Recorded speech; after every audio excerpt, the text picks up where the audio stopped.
भाई मैं बेकर समाज की अध्यापिका हूँ, वरिष्ठ अध्यापिका 2nd ग्रेड। और यह गुड़ा के राज देसूरी ब्लॉक में नाडोल के पास कार्यरत हूँ। यहाँ मेरे SC/ST की वजह से कोई कमरा नहीं दे रहा।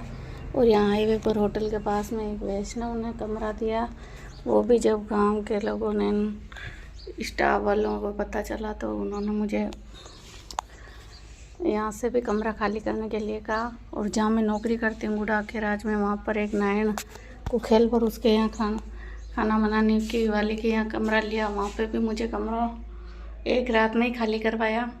और मैं राजसमंद से अप डाउन करती हूँ, आधा घंटा गाड़ी लेट हो जाती है तो स्टाफ को दबाकर मुझे मेरे फाटक के लॉक लगवा देते हैं। मेरा अटेंडेंस रजिस्टर को लॉक में लगा करके मेरे सील लगा देते हैं, लाल लाइन खींच लेते हैं। और मुझे 5 महीने से बहुत प्रताड़ित किया जा रहा है।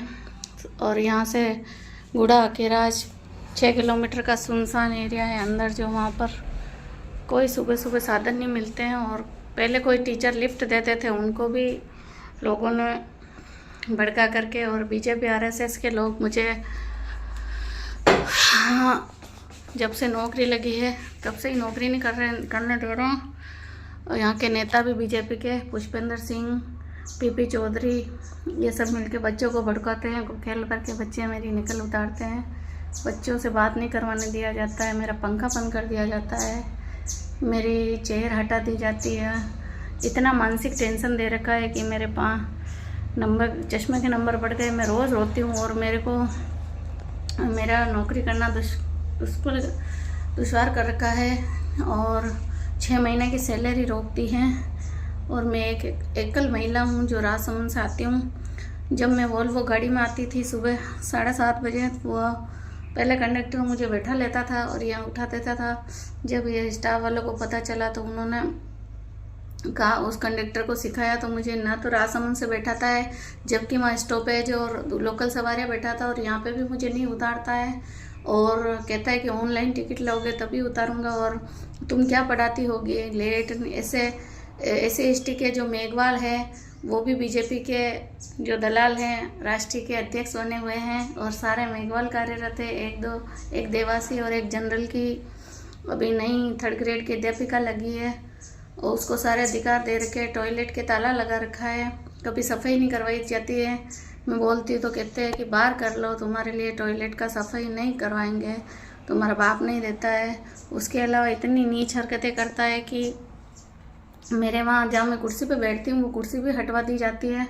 और बच्चे मेरा कहना नहीं मानते, बच्चे कहते हैं हमारे को पढ़ाई नहीं करनी है, हम किताब नहीं लेके आए। जो बच्चे कुछ चुपके मेरे से बात करते ढोक लगते तो उनको भी डराया धमकाया जाता है मेरे आने के बाद उनको। और गाँव के असामाजिक तत्व विद्यालय में आकर के बैठ जाते हैं। और मुझे टी क्लब से भी वंचित कर रखा है, जो मैंने चाय पीना भी छोड़ दिया। लेकिन वहाँ ना तो होटल है, कुछ भी नहीं, मैं भूखा मरती हूँ। 1 बजे तक चक्कर आते हैं, लेकिन किसी को दया नहीं आती। बाकी सारा स्टाफ पोषाहार वाली उनके लिए स्पेशल खाना बनाती है और 3 बार चाय देती, लेकिन मेरे को कोई कुछ नहीं दे रखा है। उसके अलावा मुझे कोई लिफ्ट देता है तो भी नहीं। जो एक बस आती है गांव में, बस रुकती है, बस वाले को सिखा दिया, बस वाला भी नहीं रोकता है। मैं पैदल आती हूँ 5 किलोमीटर, और रास्ते में कुछ गुंडे मेरे को पीछा करवाते हैं। मेरे साथ कोई भी हादसा हो सकता है। मुझे बहुत प्रताड़ित किया जा रहा है, मैं सुसाइड कर लूँगी। और इसी तरह से BJP RSS के नेताओं ने, पहले मैंने बाबा साहब की भक्त हूँ और बाबा साहब के लिए संविधान की बात करती हूँ, तो BJP RSS वाले मुझे प्रताड़ित करते हैं। और जहाँ नौकरी पर जाती हूँ एक दूसरे को फ़ोन करके बता देते कि ये मैडम आई है ललिता रेगर, इसको कैसे मानसिक रूप से, आर्थिक सामाजिक रूप से टॉर्चर करना है, सैलरी रोक देना, CL लगा देना, बेवजह से मुझे प्रताड़ित करना। रूम लेती हूँ तो मकान मालिक को भड़काना, बच्चों को भड़काना, कुक हेल्पर से गालियाँ निकलवाना, बच्चों से नकल निकलवाना, बच्चों को मुझे पढ़ाने के लिए किताबें अवेलेबल नहीं करवाना। जबकि मैं 4 में PG हूँ और मैं वरिष्ठ अध्यापिका हूँ, लेकिन मुझे पहली, दूसरी और 5वीं 6ठी की क्लासें दी जाती है। और मेरे को सीनियर सेकेंडरी स्कूल में 3rd ग्रेड के टीचर को बड़ी क्लासें दी जाती है। और मेरे को CBO को फ़ोन करती हूँ, CDO को फ़ोन करती हूँ, तो वो भी नेताओं के दबाव में मेरा कोई फ़ोन नहीं उठाते तो मुझे सही संतोषप्रद जवाब नहीं देते। और मुझे ही प्रताड़ित करते हैं। मैंने कई बार मेरे समाज के अध्यक्ष वगैरह और समाज के लोगों से भी बात करी तो उन पर भी राजनीतिक दबाव पड़ता है। हमारे समाज के ही जो दलाल लोग हैं तलवे चाटते हैं।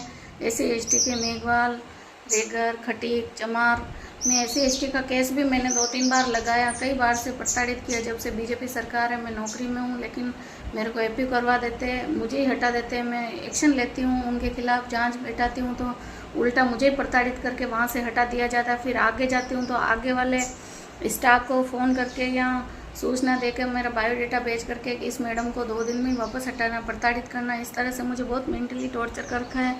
मेरा 60 किलो वज़न था, उसमें से मेरा 53 किलो वज़न रहा है और मेरी आँखें, मेरा चेहरा इतना, मतलब मेरी आंखों के चश्मे के रो के नंबर बढ़ गए। मैं डेली रोती हूँ और मेरे सिर के बाल सफ़ेद हो गए और मेरे माता पिता मेरे डिप्रेशन में चले गए मेरी टेंशन से। मेरा एक बच्चा है जो अभी 22 साल का है और B.Ed कर रहा है, उसकी भी टेंशन है।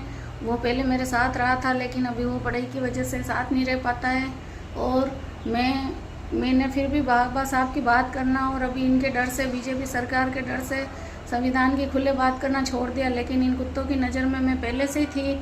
जब से बीजेपी सरकार आई, पहले मैं चंद्रशेखर जी, रामन सर के वीडियो देखती थी और मैं संविधान के बारे में पढ़ी लिखी हूँ। मैंने सब में PG कर रखा है, 4 में। तो मुझे अन्याय के विरुद्ध आवाज़ उठाती थी। SC/ST, जातिवाद और महिला अत्याचारों के खिलाफ आवाज़ उठाती थी। तो इसका ये सब मेरे विभाग वाले और यहाँ के लोकल नेता जो बीजेपी के, दिया कुमारी और राजसमंद में भी कोई एक रतनलाल